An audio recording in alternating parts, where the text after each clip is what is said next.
आधे आधे ही समझ में आएंगे, बस ऐसी थोड़ा सा समझ गया, ठीक है।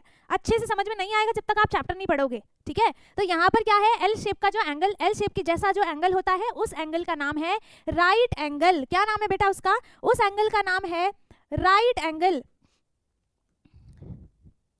है ना। और राइट एंगल जो होता है वो कौन सा एंगल बनाता है?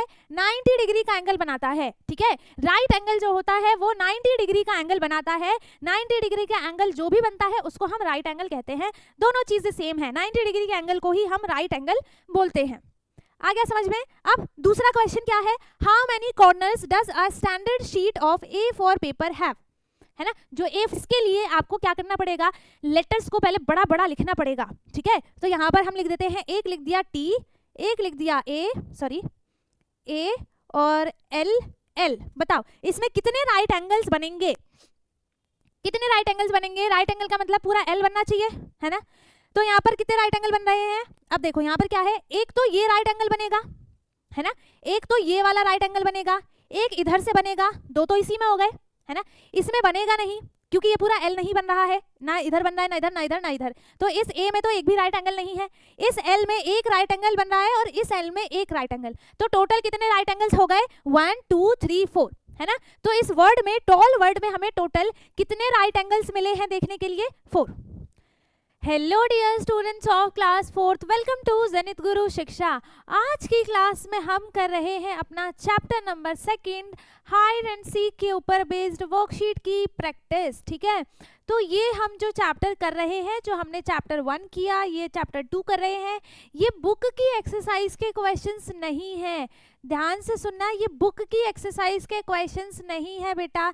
ये मैंने अलग से क्वेश्चंस लिए हैं जो कि आपके एग्जाम में आ सकते हैं। तो अलग से क्वेश्चंस की प्रैक्टिस कराने के लिए मैंने अलग से क्वेश्चंस लिए हैं। ये बुक एक्सरसाइज के क्वेश्चंस नहीं हैं, ठीक है। बुक एक्सरसाइज के क्वेश्चंस जो है वो हम बाद में करेंगे। पहले हम क्या कर रहे हैं, सारे चैप्टर की वर्कशीट की प्रैक्टिस, ठीक है। बुक की एक्सरसाइज नहीं है, ये क्वेश्चंस अलग से हैं, है ना। तो ये एनसीईआरटी बुक मैथ्स मेला, इसका chapter number 2 hide and seek के ऊपर बेस्ड ये क्वेश्चंस की प्रैक्टिस है आपके एग्जाम के लिए, ठीक है। तो यहाँ पर चैप्टर 2 है hide and seek, NCERT maths मेला है। फिर टारगेट क्या है इसका, क्लास 4th एग्जाम प्रिपरेशन के लिए मैंने ये अलग से क्वेश्चंस लिए हैं। आ गया समझ में? अब इसके बाद देखते हैं क्वेश्चन नंबर 1 क्या है। तो इन क्वेश्चंस को जैसे जैसे मैं कराती जाऊंगी वैसे वैसे आपको भी करना है। सिर्फ बैठ के वीडियो को देखना नहीं है, सुनना नहीं है। नोटबुक निकाल लो, पेंसिल निकाल लो, जैसे जैसे मैं क्वेश्चन रीड करूंगी मेरे साथ क्वेश्चन रीड करना और आंसर आपको लिखना है। क्वेश्चन लिखने की जरूरत नहीं है, ठीक है। क्वेश्चंस लिखा हुआ है, मैं भी पढ़ूंगी, आप भी पढ़ना। उसके बाद मैं आंसर, मेरे आंसर बताने से पहले आप आंसर बताओगे, या कमेंट में भी बता सकते हो, या फिर अपनी नोटबुक में लिख के मुझे आप जो नीचे नंबर चल रहा है उस पर व्हाट्सएप भी कर सकते हैं, ठीक है। चलो अब यहाँ पे स्टार्ट करते हैं। पहला क्वेश्चन क्या है, an angle that looks like the letter L is called a angle. कौन सा एंगल हम उसे बोलते हैं? जो लेटर हमें L दिखाई देता है, ठीक है। चैप्टर ना, मतलब इसमें ये बहुत कॉमन सा टॉपिक है, L वाला, एंगल वाला। तो ये जिसने भी चैप्टर पढ़ा है ना उसको एकदम, मतलब जैसे क्वेश्चन देखा नहीं है आपको आंसर ऐसे पता चल गया होगा, ठीक है। क्या क्वेश्चन है, क्वेश्चन को एक बार और पढ़ना है। An angle that looks like the letter L, एक एंगल ऐसा है जो बिल्कुल L की तरह दिखता है, ठीक है। L की तरह दिखता है, उस एंगल को हम कौन सा एंगल कहते हैं? उस एंगल को हम कौन सा एंगल कहते हैं? L is called a dash angle. क्या नाम है उस एंगल का जो L शेप की तरह दिखता है? क्या नाम है उसका? जल्दी बताओ कमेंट में, जल्दी बता दो इसका क्या आंसर होगा। कौन सा एंगल है ये जो L शेप की तरह दिखता है? क्या आंसर है इसका? राइट एंगल, है ना। राइट एंगल जो 90 डिग्री का एंगल होता है वो क्या बनाता है? पूरा L शेप बनाता है। पढ़ाया हुआ है, चैप्टर में भी पढ़ाया है, जब ओवरव्यू कराया था तब भी पढ़ाया था, बहुत अच्छे से पढ़ाया है, ठीक है। प्लीज आपको वो वीडियो देखनी पड़ेगी अगर आपको चैप्टर बहुत अच्छे से समझना है तो, ठीक है। वरना आपको ये क्वेश्चंस भी आधे आधे ही समझ में आएंगे, बस ऐसी थोड़ा सा समझ गया, ठीक है। अच्छे से समझ में नहीं आएगा जब तक आप चैप्टर नहीं पढ़ोगे, ठीक है। तो यहाँ पर क्या है, एल शेप का जो एंगल, एल शेप के जैसा जो एंगल होता है उस एंगल का नाम है राइट एंगल। क्या नाम है बेटा उसका? उस एंगल का नाम है राइट एंगल, है ना। और राइट एंगल जो होता है वो कौन सा एंगल बनाता है? 90 डिग्री का एंगल बनाता है, ठीक है। राइट एंगल जो होता है वो 90 डिग्री का एंगल बनाता है। 90 डिग्री का एंगल जो भी बनता है उसको हम राइट एंगल कहते हैं। दोनों चीजें सेम है, 90 डिग्री के एंगल को ही हम राइट एंगल बोलते हैं। आ गया समझ में? अब दूसरा क्वेश्चन क्या है, how many corners does a standard sheet of A4 paper have, है ना। जो A4 शीट होती है, जो A4 शीट होती है, A4 शीट देखी आपने? A4 शीट कैसी होती है, देखा है आपने? मैं बताती हूँ आपको, रुको वेट।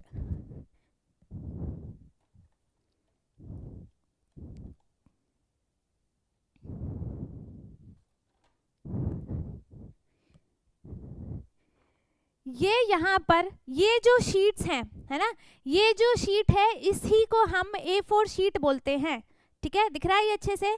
इस शीट को हम कौन सी शीट बोलते हैं? इस शीट का नाम है A4 शीट, है ना। इसी को हम A4 शीट कहते हैं। तो इस A4 शीट का हमें क्या बताना है कि ये कौन सा शेप बनता है, कौन सा शेप बनता है। चलो जल्दी जल्दी बता दो। इसमें देखो क्या है, इस A4 शीट में क्या है कि ये जो दो साइड्स हैं, है ना, एक ये वाली साइड एक ये वाली साइड, ये दोनों इक्वल है ना, इक्वल है। बट ये वाली साइड इस वाली साइड के इक्वल है नहीं है। ये वाली जो साइड है, ये वाली और इसके ऑपोजिट वाली ये वाली साइड क्या है, दोनों बड़ी हैं, है ना। ये वाली और ये वाली साइड दोनों बड़ी हैं, बट ये वाली साइड और ये वाली साइड क्या है, छोटी है। तो दो इसके क्या है, ऑपोजिट साइड्स इक्वल हैं, है ना, ऑपोजिट साइड्स इक्वल है, ठीक है। इसके ऑपोजिट साइड्स इक्वल है, दैट मीन्स इस शेप का नाम क्या है, रेक्टेंगल। क्या नाम है इस शेप का, रेक्टेंगल, ठीक है। तो how many corners does a standard sheet of A4 paper have.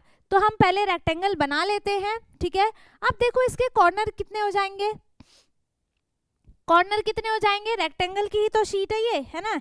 इसमें कॉर्नर्स कितने कितने कॉर्नर्स है, एक ये है ना, ये कॉर्नर है, एक ये कॉर्नर है ना, एक ये कॉर्नर है और एक ये कॉर्नर है। टोटल कितने कॉर्नर्स हो गए, 1 2 3 और 4। कितने टोटल कॉर्नर्स कितने हो गए, 4 कॉर्नर्स हो गए।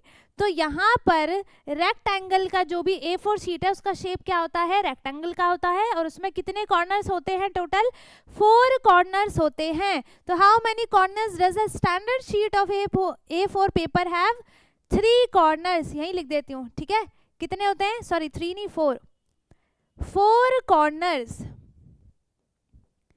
है ना। कितने कॉर्नर्स होते हैं, 4 कॉर्नर्स होते हैं। अब ट्रू फॉल्स है ना। तो इसका थर्ड क्वेश्चन है, अ सर्कल हैज 4 शार्प कॉर्नर। देखो अभी अभी जो हमने A4 शीट देखी है ना, जिसमें हमने 4 कॉर्नर्स देखे हैं, है ना। 4 कॉर्नर्स ये रेक्टेंगल में भी होते हैं और स्क्वायर में भी होते हैं। साइड की बात नहीं हो रही है, कॉर्नर्स की बात हो रही है। कॉर्नर तो रेक्टेंगल में भी होते हैं और स्क्वायर में भी सेम होते हैं, 4 ठीक है। लेकिन जो सर्कल होता है, सर्कल कैसा होता है, जो सर्कल का शेप होता है वो पूरा राउंड होता है ना। ऐसा होता है सर्कल का शेप। तो बताओ इसमें कोई भी कॉर्नर है, कोई भी कॉर्नर है, नहीं है। इसमें कोई भी कॉर्नर नहीं है। तो इसमें क्या हो जाएगा इसका answer, a circle has 4 sharp corners. False. Circle में एक भी कॉर्नर नहीं होता है, 4 की तो बात ही अलग है, एक भी नहीं होता है। तो इसका आंसर क्या हो जाएगा, फॉल्स, है ना। क्या आंसर हो जाएगा इसका बेटा, फॉल्स हो जाएगा। अब फोर्थ क्वेश्चन क्या है, if you open a pair of scissors slightly, ठीक है। जो सीजर देखा है आपने, है ना, देखा ही होगा। जब आप सीजर को खोलते हो, ठीक है, आप सीजर को खोलोगे, है ना, तो सीजर देखो ऐसा होता है, ऐसा होता है सीजर, नहीं ये ऐसे 2 लाइंस बनती हैं, खोलने के बाद बता रही हूँ, ठीक है। ऐसा सीजर होता है, ये होता है सीजर, है ना। अच्छा बन गया है, बताओ। ये सीजर है, ठीक है। तो if you open a pair of scissor, हमने इसको ओपन करके बना दिया। What kind of angle is formed, कौन सा एंगल इसमें बनता है, कौन सा एंगल बनता है, जल्दी जल्दी बता दो। इस क्वेश्चन का आंसर आपको खुद से देना है, ठीक है। इस क्वेश्चन का आंसर आप मुझे अभी अभी कमेंट में बताओगे जल्दी, ठीक है। इसका आंसर मैं नहीं बताऊंगी, हाँ, लेकिन अगर आप भूल गए हो कि एक्यूट एंगल क्या होता है, राइट एंगल क्या होता है और ऑब्ट्यूज एंगल क्या होता है, तो मैं बता देती हूँ, है ना। राइट एंगल तो पता है, राइट एंगल जो पूरा एल शेप बनाता है, अगर इस सीजर को खोलने के बाद पूरा एल शेप बनता है, ऐसा भी अगर एल शेप बनता है, ठीक है, एल को आप कैसे भी घुमा दो तो वो एल चेंज थोड़ी हो जाता है। अगर उसमें एल शेप बन रहा है, इसका मतलब वो क्या है, राइट एंगल है। एक्यूट एंगल का क्या मतलब है कि एल से ना कम बनेगा, ठीक है, एल शेप से कम एंगल बनेगा, 90 डिग्री से कम एंगल बनेगा, वो होगा acute angle. And obtuse angle क्या हो जाएगा, जो 90 डिग्री से बड़ा एंगल बनेगा, है ना। तो आपको बताना है कि इन तीनों में से कौन सा एंगल बनेगा, इसका आंसर आप मुझे बताओगे कमेंट में, ठीक है। अब क्वेश्चन नंबर 5 क्या है, which shape is used to make the roof of the most huts in drawing, कौन सी शेप का यूज होता है ज्यादा, रेक्टेंगल का होता है ना। किसका होता है, रेक्टेंगल का। कौन सी शेप का ज्यादा यूज होता है, रेक्टेंगल का यूज होता है, ठीक है। अब नेक्स्ट क्वेश्चन क्या है, draw and name, draw a sharp, अच्छा ड्रॉ एंड नेम है, ठीक है। Draw a shape with 5 sides and right it's name, क्या करना है हमें, क्या करना है हमें, हमें एक शेप बनाना है जिसमें 5 साइड्स हो और उसका नाम लिखना है, बस, है ना। 5 साइड्स वाली एक शेप बनानी है एंड उसका नाम लिखना है।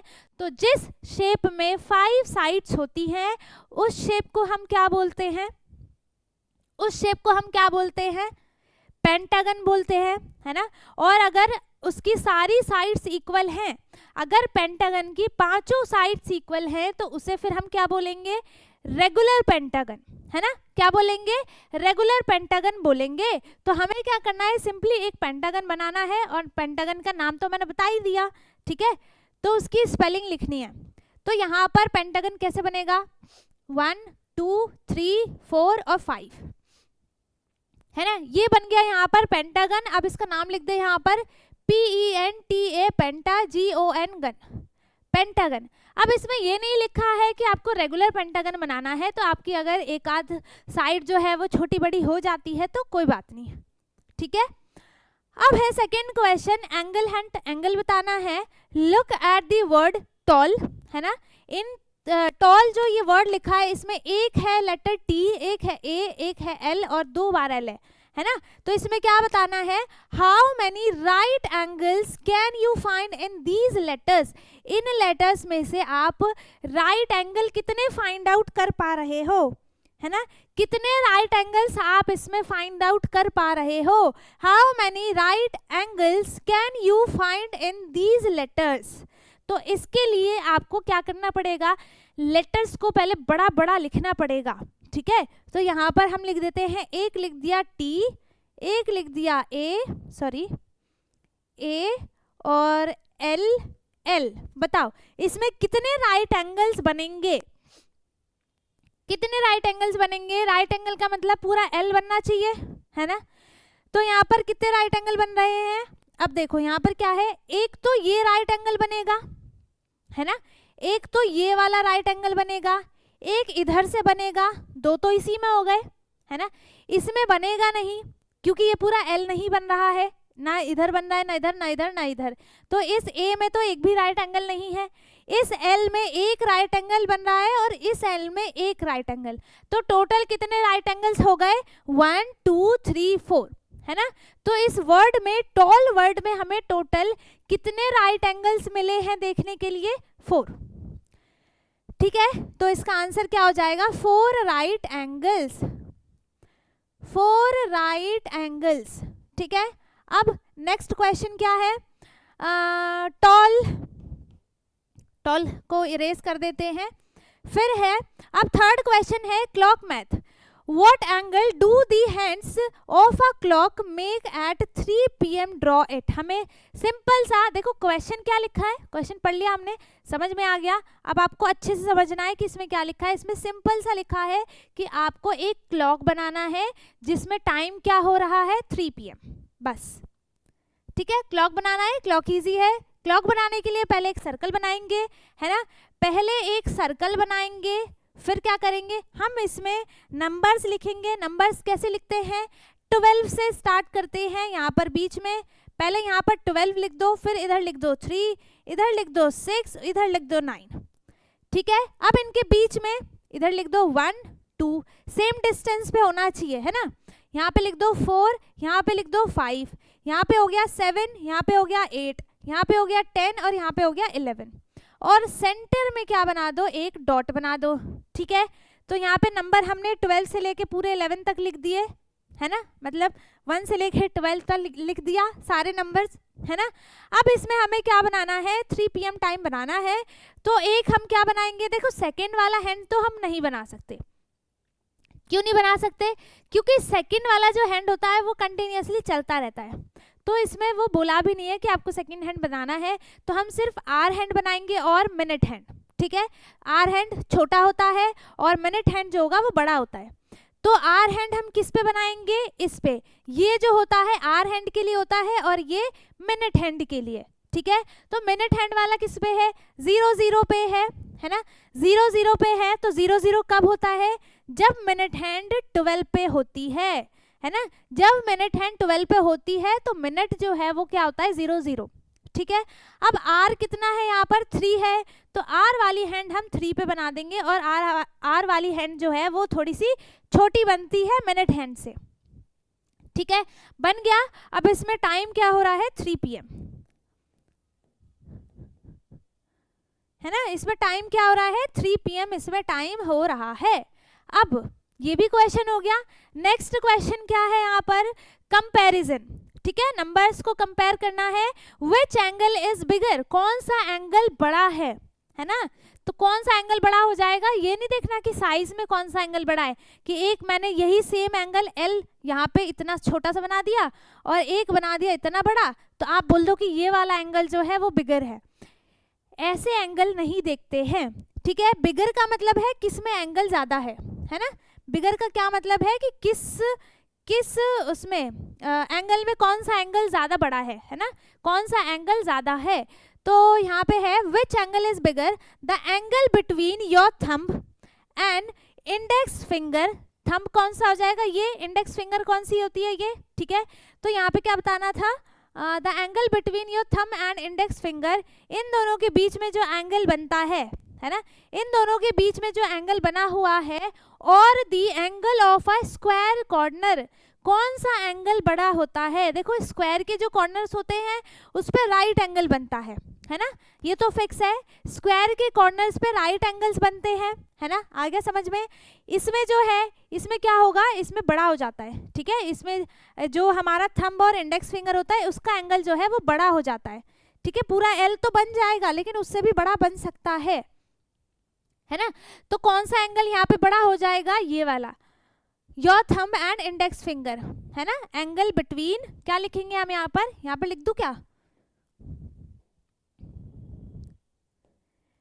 यहाँ पे लिख देते हैं angle between my thumb and index finger, है ना, माई थंब एंड इंडेक्स फिंगर। ठीक है, इनके बीच का जो एंगल होता है वो बड़ा होता है, बिगर होगा किससे, राइट एंगल से। ठीक है, स्क्वायर के जो कॉर्नर्स है उस पर राइट एंगल बनता है, स्क्वायर के कॉर्नर्स पे राइट एंगल बनता है। अब नेक्स्ट क्वेश्चन है, आइडेंटिफाई करना है। क्या आइडेंटिफाई करना है, name 2 objects in your classroom that have right angle. आपको अपने क्लासरूम से 2 ऐसे ऑब्जेक्ट के नेम लिखने हैं जिस पे राइट एंगल बनता हो। तो कौन सा लिखोगे, एक तो ब्लैक बोर्ड हो जाएगा जिस पे राइट एंगल बनेगा। राइट एंगल एक स्क्वायर पे बन सकता है और एक रेक्टेंगल पे। तो जो भी स्क्वायर की चीजें हों उनका नाम लिख दो, जो भी रेक्टेंगल की चीजें हों उसका नाम लिख दो। उनमें से कोई से भी 2 नाम आप यहाँ पर लिख सकते हो। तो एक नाम यहाँ पर हो जाएगा ब्लैक बोर्ड, है ना, और दूसरा नाम यहाँ पे क्या हो जाएगा, डस्टर। इसमें भी क्या होता है, राइट एंगल बनता है ना, राइट एंगल बनता है क्योंकि ये भी रेक्टेंगल की शेप का होता है।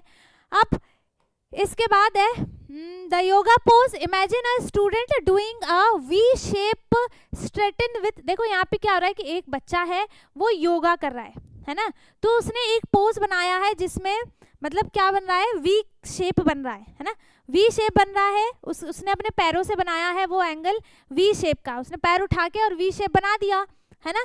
Is the right angle formed less than, equal to या फिर more than a right angle, तो उसका जो एंगल बनेगा वी शेप पे, ठीक है, जो वी शेप पे एंगल बनेगा वो राइट एंगल बनेगा या उससे कम या फिर उससे ज्यादा, ये बताना है।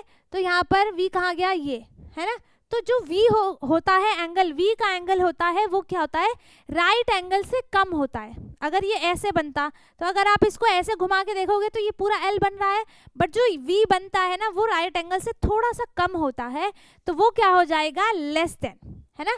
कहाँ गया, हाँ ये होगा इसका लेस देन, ठीक है। इसके बाद सेकंड क्या है, शेप शिफ्टिंग, है ना। अब if you have 6 match sticks, अगर आपके पास 6 मैच स्टिक्स हैं, what is the largest number of closest shape, है ना, क्या है, what is the largest number of closed shape triangle. अच्छा, ट्रायंगल का एक क्लोज्ड शेप है, ये क्लोज्ड शेप का मतलब क्या होता है कि कहीं से भी ये ओपन नहीं होना चाहिए, है ना। इसमें 3 मैच स्टिक्स यूज होंगी। You can make hint, try overlapping और टचिंग, ठीक है, हम इसको ओवरलैप भी कर सकते हैं और टच भी कर सकते हैं।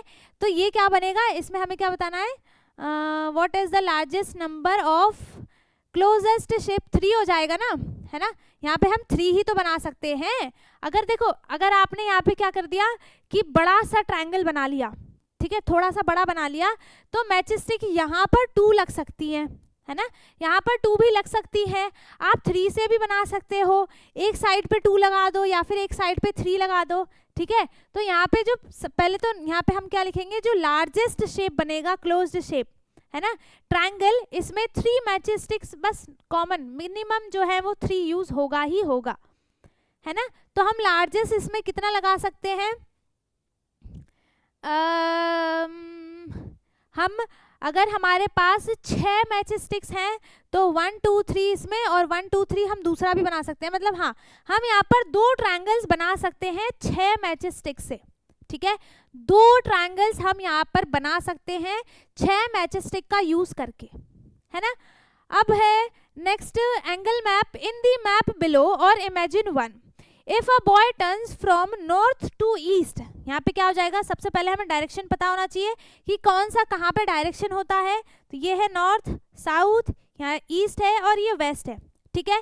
तो क्या लिखा है, if a boy turn from north to east, अगर वो नॉर्थ से ईस्ट पे टर्न होता है यहाँ पर, ठीक है, यहाँ से यहाँ तक टर्न होता है ना, तो what kind of angle has he moved through. अच्छा, तो अगर वो नॉर्थ से ईस्ट पे जाता है तो कौन सा एंगल बनेगा, इसके बीच में कौन सा एंगल बनेगा, राइट एंगल, है ना, कौन सा एंगल बनेगा, राइट एंगल बनेगा, ठीक है। अब इसके बाद है next, fill in the blanks है और एमसीक्यूज भी है, मिक्स है दोनों। अ ट्रायंगल हैज, ये सेम क्वेश्चन जो हमने कल का किया था उसमें भी था। A triangle has sides dash sides, एक ट्रायंगल में कितनी साइड्स होती हैं एंड कितने एंगल्स होते हैं, उसमें कॉर्नर था इसमें एंगल है, ठीक है। तो एक ट्रायंगल कैसे बनाते हैं, है ना, ट्रायंगल कैसे बनाते हैं ट्रायंगल में 3 साइड्स होती हैं, है ना, कितनी साइड्स होती हैं, 3 साइड्स होती हैं, एक ये हो जाएगा, एक ये हो जाएगा, एक ये हो जाएगा, 3 साइड्स है। अ triangle has 3 sides, a triangle has 3 sides and angle कितने हो जाएंगे, 1 2 3 ही एंगल हो जाएंगे, 3 साइड्स हो गई और 3 एंगल्स हो गए, जितने साइड्स होंगे उतना ही एंगल होगा, ठीक है। तो अ triangle has 3 sides and 3 angles, दोनों सेम है, ठीक है। अब इसके बाद है if an angle is, question second, if an angle is smaller than a right angle is, it is called अ, ये बताओ ये वाला आंसर तो अभी थोड़ी देर पहले ही मैंने समझाया था, है ना। तो ये वाला जो आंसर है वो भी आप बताना मेरे को, ठीक है, कमेंट में। यहाँ पे आंसर क्या होगा, देखो दो ही एंगल बन सकता है जिसमें आपको कंफ्यूजन होगी। एक तो होगा एक्यूट एंगल, दूसरा होगा ऑब्ट्यूज एंगल। अब दोनों में से कौन सा सही है वो मुझे आप बताओगे, ठीक है। सेकंड में क्या बताना है जो एंगल राइट एंगल से कम बनता है उस एंगल का नाम बताना है, बस सिंपल सा है, ठीक है। तो ये वाला मुझे आप खुद से बताओगे, है ना। अब है which of these letters has only right angles, इन लेटर में से कौन से ऐसा लेटर है, कौन सा लेटर है इन तीनों में से जिसमें सिर्फ और सिर्फ राइट एंगल ही बनता है, राइट एंगल ही बनेगा। तो यहाँ पर देखो एक है ए में तो एक भी राइट एंगल नहीं बनेगा, है ना। ए में एक भी राइट एंगल नहीं बनेगा, अभी अभी हमने टॉल वाले स्पेलिंग में भी देखा था, ठीक है। ई है, ई यहाँ पर क्या बन रहा है, देखो ये पूरा राइट एंगल बन रहा है, इधर भी पूरा राइट एंगल बन रहा है, इधर भी बन रहा है, ये भी बन रहा है। तो मतलब इसमें 4 राइट एंगल बन रहे हैं, है ना। इस ई सिर्फ एक अकेले इस लेटर में 4 राइट एंगल्स बन रहे हैं। एम में क्या होगा, एम में एक भी राइट एंगल नहीं बनेगा, एम में भी एक भी राइट एंगल यहाँ पर नहीं बनेगा। तो इसका ऑप्शन कौन सा सही है, कौन सा करेक्ट है, ऑप्शन बी, है ना। कौन से लेटर में सिर्फ राइट एंगल बनेगा, वो सेकंड है ई, है ना। अब नेक्स्ट क्या है, in the word maths which letter has an angle less than a right angle, कौन सा इनमें से कौन सा ऐसा लेटर है जिसमें राइट एंगल से कम का एंगल बन रहा है, कौन सा है, जल्दी बताओ। Which letter has an angle less than a right angle, right angle से कम होना चाहिए। तो यहाँ पर एक है एम, दूसरा है ए, तीसरा है टी, और फिर है एच, और ये है एस। अब देखो इसमें क्या है, एक एक करके देखते हैं। इसमें तो कोई सा एंगल नहीं बन रहा, इसमें तो एंगल ही नहीं बनेगा क्योंकि इसमें कॉर्नर ही नहीं है, ठीक है। इसमें सिर्फ और सिर्फ सारे राइट एंगल्स बन रहे हैं, है ना। तो ये भी क्रॉस हो गया, हमें लेस देन राइट एंगल देखना है ना। तो यहाँ पे भी देखो दोनों राइट एंगल ही बनेंगे, ये भी क्रॉस हो गया, है ना। और यहाँ पर देखो क्या है कि यहाँ पर इसमें और इसमें लेस देन राइट एंगल बनेगा, और ये वाला एंगल क्या होगा, मोर देन राइट एंगल होगा, ठीक है। ऊपर वाले दोनों लेस देन राइट एंगल होंगे और नीचे वाले दोनों मोर देन राइट एंगल होंगे। इसमें ये भी लेस होगा, ये भी लेस होगा, लेकिन ये वाला जो एंगल है वो होगा मोर देन राइट एंगल, ठीक है। तो क्या बताना था हमें, in the word maths which letter has an angle less than a right angle. तो एक हो जाएगा एम और दूसरा हो जाएगा ए, ठीक है। एक हो जाएगा एम और दूसरा हो जाएगा ए, ठीक है। अब इसके बाद है a square has 4 3 0 right angles, एक स्क्वायर में कितने राइट एंगल्स होते हैं, जितने उसके कॉर्नर्स हो जाएंगे उतना ही राइट एंगल बनेगा, है ना। 1 2 3 4, इसमें साइड्स कितनी है, 4 साइड्स हैं, 4 कॉर्नर्स हैं, और एंगल्स भी कितने हो जाएंगे फिर 1 2 3 4, कितने राइट एंगल्स है, और ये सारे के सारे राइट एंगल्स ही बनेंगे। तो a square has 4 right angles, 4 right angles, ठीक है। आगे समझ में। अब इसके बाद है body angles when you bend your arm, ठीक है। आप अपने आर्म को जब बेंड करते हो at the elbow to show your muscles, ठीक है। जब आप ऐसे हाथ करते हो ना, ऐसे आपने क्या किया, इसको बेंड किया, है ना, इसको बेंड कर दिया। फिर what kind of angle does your elbow make, इसका एंगल क्या बनेगा, इसका एंगल क्या बनेगा। अगर मैंने इसका आंसर बता दिया तो जो मैंने अभी अभी जो क्वेश्चन होमवर्क में दिया था उसका भी आंसर वही सेम है। तो अगर मैंने इसका आंसर दिया तो उसका भी आंसर आपको पता चल जाएगा, ठीक है। चलो कोई बात नहीं, बता देती हूँ। यहाँ पे क्या हो जाएगा, एक्यूट एंगल, ठीक है। कौन सा एंगल बनेगा, एक्यूट एंगल बनेगा। क्यों बनेगा, क्योंकि देखो जो भी 90 डिग्री पूरा एल बनाने के लिए हाथ कैसा होगा, ऐसा होगा। इस पे क्या बनेगा, 90 डिग्री का एंगल बनेगा। और हम क्या करें, और हाथ को बेंड किया तो क्या हो गया, ये 90 डिग्री से कम का एंगल बना। इसका मतलब ये क्या हो गया, एक्यूट एंगल, ठीक है। अब जो मैंने अभी अभी क्वेश्चन दिया था होमवर्क में एंगल बताने के लिए, उसका भी आंसर यही सेम है, एक्यूट एंगल, ठीक है। आगे समझ में। अब इसके बाद है next clock check. Look at the clock when the time is 2 PM AM कुछ नहीं लिखा, सिर्फ 2 लिखा है, 2 o'clock is the angle between the hand more than या फिर less than a right angle. इसके लिए क्या करना पड़ेगा, इसके लिए बेटा आपको एक पहले छोटा सा प्यारा सा एक क्लॉक बनाना पड़ेगा, है ना। तो अभी जैसे हमने क्लॉक बनाया था वापस से वैसा ही हमें एक और क्लॉक बनाना है। तो मैंने छोटा नहीं बड़ा बना दिया क्लॉक,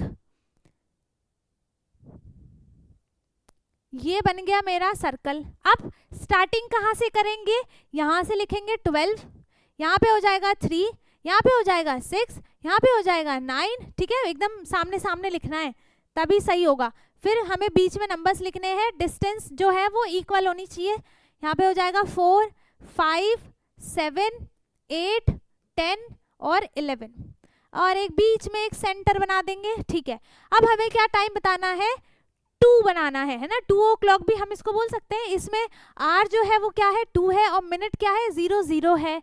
तो आर वाली हैंड मिनट हैंड से छोटी होती है, तो आर वाली हैंड किस पे बनेगी 2 पे बनेगी, है ना। और मिनट हैंड मिनट क्या है 00 है, तो 00 मिनट कब होता है, जब मिनट हैंड 12 पे होती है। तो ये यहाँ पर आ गया।